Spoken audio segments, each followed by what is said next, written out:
7 million doses total of the vaccine were delivered today. 6 million of those were the backlog from last week's winter weather. More than 44 million Americans have received at least one dose, and cases are largely starting to trend down. But then there are places like hard-hit South Dakota, a state where many still don't want to wear a mask. Our Trevor Ault leads us off with a look at the vaccine rollout, the COVID fallout, and the reservations that remain, both on and off the reservation.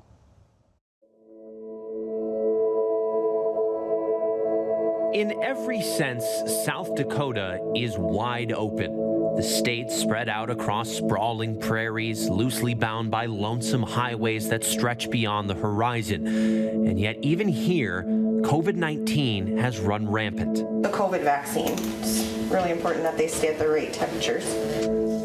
Molly Longbreak is the infection control nurse for the Cheyenne River Sioux tribe. For a year, she has been face-to-face with the carnage this virus has caused her reservation. And today, she's taking these vaccine doses on the road. So we're going to Cherry Creek, which is how far away? It's about 65 miles. 65 miles. Yep. To give the shot to 10 people. Yep. Is that right? Yep. We are taking enough to do 20. Just hopefully we can get some more people lined up. Try to convince them while you're there. Yep. Okay, now we head out.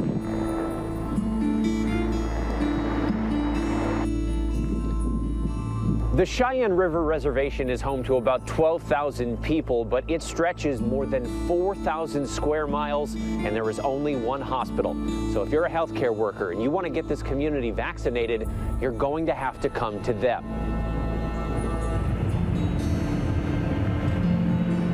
Of course, before you're allowed in, you'll need to answer a few questions.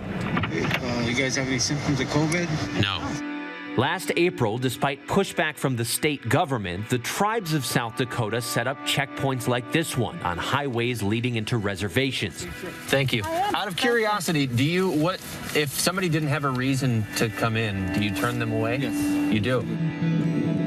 At the end of a dirt road miles from cell service, we arrive at the Cherry Creek Clinic, typically staffed with one person to care for the entire town. They're not strangers. They very much are not strangers. With no general stores or pharmacies nearby, the clinic serves as the only place for things like aspirin or Pepto-Bismol, and today, the Moderna vaccine. So you can just have a seat right here. The first patient is Opal Morrison. She's afraid of shots, but showed up at the urging of her children. So I have a weak immune system and I get sick really badly. They don't like it. Of course. So have they been encouraging you to get the vaccine? They encourage me, but I encourage them to come up here, but they're scared. We watched Opal make the walk back home as inside her spouse received the second shot of the day. There you go. We then waited a few hours before the third patient, June Littleshield, arrived for her appointment. June didn't need coaxing for her shot. She'd already caught the virus months before and spent weeks in the hospital. She still can't taste or smell anything. It's very scary. It sounds scary. I don't wish it upon anybody. Yeah, I believe it. I'm sure that was tough for you and your family. Yeah. And then you finally made it out. Yeah. I'm sure that were you afraid that you might not? Well, there was a couple of times when I panicked and I couldn't breathe, and I didn't know if I was going to come out of it or not. June was the last patient to get the shot that day in Cherry Creek, meaning Molly and her team traveled almost an hour to administer 3 doses. This is a long way to go. This is a long day and a big full team to give the vaccine to 2 or 3 people, maybe a few more. Yep. Is it worth it?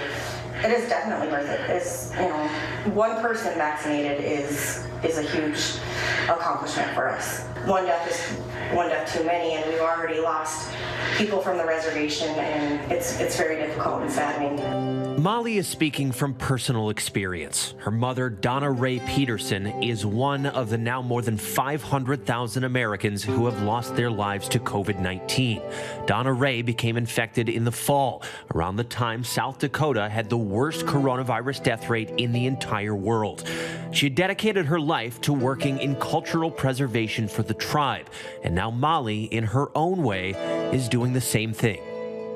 With losing your mother, is that driving you even more?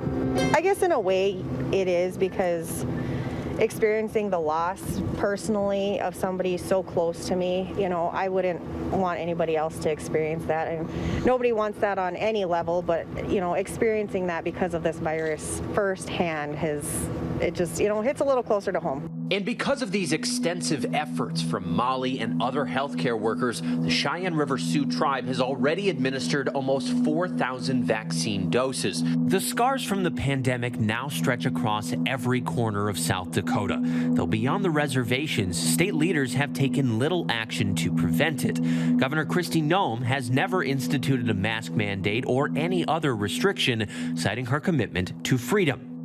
We are not and will not be the subjects of an elite class of so-called experts.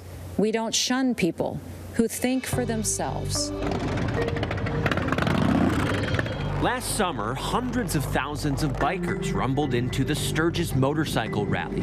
Most attendees I talked to then told me they knew about the virus, they just weren't scared of it. I don't care about the COVID. And even though a surge followed that rally, just as health experts feared it would, many South Dakota residents are unwavering in their preference for freedom over everything. The fact that the state was open was a lifesaver. Stephanie Vaughn and her father, John Foster, co-own The Depot, a pub in Mitchell, South Dakota, where the town just voted down a mask mandate.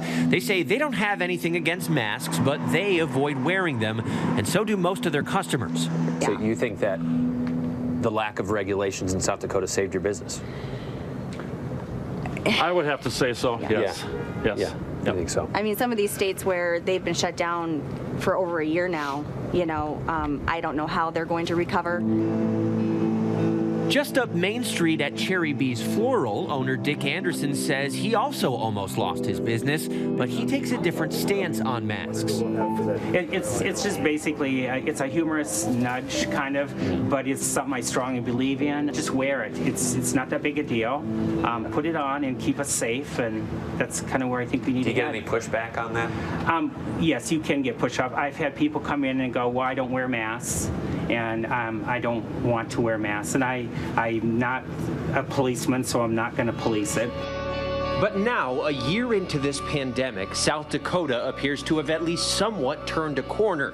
Infection rates are down, and the state has been vaccinating its residents more quickly than almost anywhere else in America. Outside of the tribal community, about 18% of those eligible have already received at least one dose of the vaccine.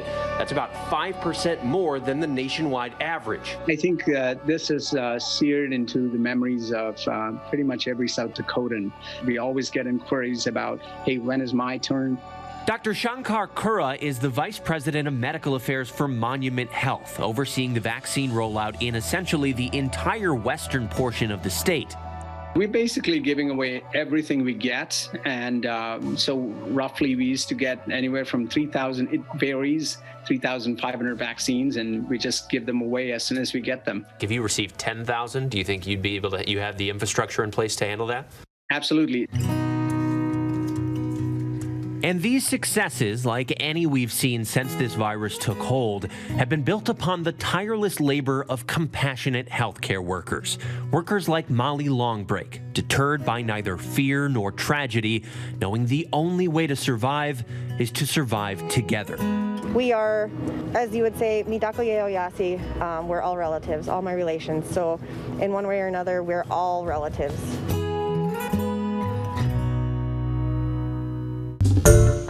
Hi everyone, George Stephanopoulos here. Thanks for checking out the ABC News YouTube channel. If you'd like to get more videos, show highlights, and watch live event coverage, click on the right over here to subscribe to our channel, and don't forget to download the ABC News app for breaking news alerts. Thanks for watching.